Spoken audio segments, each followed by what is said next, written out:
ಮಾಡ್ತಾ ಇದ್ದಾರೆ. ಸಿದ್ದರಾಮಯ್ಯನವರು ಎಷ್ಟು ಬೆಲೆಗಳನ್ನು ಏರ್ಸ್ಯಾರ. ಇವರೇ ಹಿಂದೆ ಟ್ವೀಟ್ ಮಾಡಿದ್ರು ಬಿಜೆಪಿ ಸರ್ಕಾರ ಇದ್ದಾಗ ಏನಂದ್ರೆ, ಅಲ್ಲಿ ಯಾರು ತಮಿಳುನಾಡಿನ DMK ಸ್ಟಾಲಿನ್ ಸರ್ಕಾರ 3 ರೂಪಾಯಿ ಕಡಿಮೆ ಮಾಡ್ಯದ. ಒಂದು ವೇಳೆ ನಾನೇ ಮುಖ್ಯಮಂತ್ರಿ ಇದ್ದರೆ 10 ರೂಪಾಯಿ ಕಡಿಮೆ ಮಾಡ್ತಿದ್ರು. ಇವರೇ ಟ್ವೀಟ್ ಮಾಡ್ಯಾರಿಲ್ಲ. ಇವತ್ತು ಕಡಿಮೆ ಮಾಡಿ ತೋರಿಸಲಿ. ಜಾಗತಿಕ ಮಾರುಕಟ್ಟೆಯಲ್ಲಿ ಅಂತಾರಾಷ್ಟ್ರೀಯ ಯುದ್ಧ ನಡೆದಿದ್ದರಿಂದ ಅನಿವಾರ್ಯವಾಗಿ ನಮ್ಮ ಪ್ರಧಾನಮಂತ್ರಿಗಳು ಕೇಂದ್ರ ಸರ್ಕಾರ ಈ ಬೆಲೆ ಏರಿಸಿದೆ. ಅದನ್ನು ನಾನು ಸಮರ್ಥನೆ ಮಾಡ್ಕೋತೀನಿ.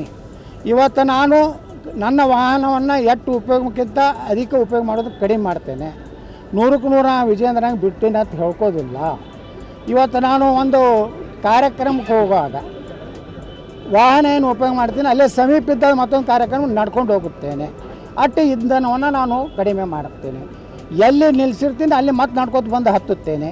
ನಾನು ನಡ್ಕೋತ ಹೋಗಿದ್ದು ಪೋಸ್ ಹಾಕ್ಕೊಂಡು ಮತ್ತು ಅಲ್ಲಿದಿಂದ ಆ ಗಾಡಿ ತರಿಸಿ ಹೋಗೋದ್ರಾಗ ಏನು ಅರ್ಥ ಇಲ್ಲ. ಅಟ್ಟು ಹೋಗೇ ಬರ್ತದೆ ಪಟ್ ಅಲ್ಲಕ್ಕೆ ಅಂಥ ನಾಟಕ ಮಾಡೋದಿಲ್ಲ. ಪ್ರಧಾನಮಂತ್ರಿಗಳು ಅನಿವಾರ್ಯವಾಗಿ ದೇಶಕ್ಕೆ ಆಪತ್ತು ಬಂದಾಗ ಬಂಗಾರ ತೊಗೋಬೇಡ ಅಂತ ಹೇಳ್ಯಾರ. ತೈಲದ ಒಂದು ಉಪಯೋಗ ಕಡಿಮೆ ಮಾಡತ್ತೆ ಹೇಳ್ಯಾರ. ಇನ್ನು ಮ್ಯಾಗ ಪ್ರಧಾನಮಂತ್ರಿಗಳು ಎಲ್ಲಿವರೆಗೆ ಬಂಗಾರ ತೊಗೋಬೇಡ ಅಂತ ಹೇಳ್ಯಾರಲ್ಲ, ಅಲ್ಲಿವರೆಗೆ ನಾನು ಒಂದು ಗುಂಜಿ ಬಂಗಾರ ತೊಗೋದಿಲ್ಲ.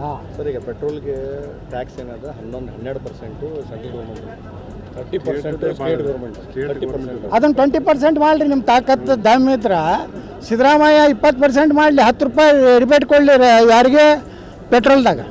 ಅದು ಕೊಡೋದಿಲ್ಲ. ದಿನ ಸಿದ್ದರಾಮಯ್ಯ ಮೊನ್ನೆ ವಿದ್ಯುತ್ ದರ ಏರ್ಸ್ಯಾರಿಲ್ರಿ. ಮನೆ ಎಷ್ಟು ಏರ್ಸ್ಯಾರ ಅವರು? ನೀವು ಯಾಕೆ ಏರ್ಸಿದ್ರಪ್ಪ? ಮೋದಿಯವ್ರು ಬೈಯವರು ನೀವು ಯಾಕೆ ಇಲ್ಲಿ ಏರ್ಸಿದ್ರಿ? ನೀವು ಏರಿಸ್ತೀರಿ. ಮರಣ ಉತ್ತಾರಿಗೆ ನೀವು ಏರಿಸಿರಿ. ಮೊನ್ನೆ ಎಲ್ಲ ಸ್ಟ್ಯಾಂಪ್ ಡ್ಯೂಟಿ ಏರಿಸಿರಿ. ನೀವು ಯಾವುದು ಕಡಿಮೆ ಮಾಡಿರಿ ಹೇಳಪ್ಪ, ನಾವು ಇಂಥದ್ದು ಕಡಿಮೆ ಮಾಡೀನಿ. ಅವಾಗ ನಿಮ್ಮ ನೈತಿಕತೆ ಬರ್ತದೆ. ಕಾಂಗ್ರೆಸ್ಗೆ ನೈತಿಕತೆ ಮಾಡುವಂಥ ಅಧಿಕಾರ ಇಲ್ಲ. ಪ್ರಧಾನಮಂತ್ರಿ ಮೋದಿಯವರು ಡೀಸೆಲ್ ಬೆಲೆ ಏನು ಏರ್ಸ್ಯಾರಲ್ಲ, ಅದನ್ನು ನಾನು ದೇಶದ ಹಿತದೃಷ್ಟಿಯಿಂದ ಏರಿಸಿದ್ದಾರೆ. ದೇಶಕ್ಕೆ ಆಪತ್ತು ಬಂದಾಗ ನಾವು ತ್ಯಾಗ ಮಾಡಬೇಕು. ನಾವು ಪ್ರಧಾನಮಂತ್ರಿಗಳ ಮಾತಿಗೆ ಗೌರವ ಕೊಡಬೇಕು. ಅದಕ್ಕೆ ನಾನು ಪ್ರಧಾನಮಂತ್ರಿಗಳ ನಿರ್ಣಯವನ್ನು ಸಮರ್ಥಿಸುತ್ತೇನೆ.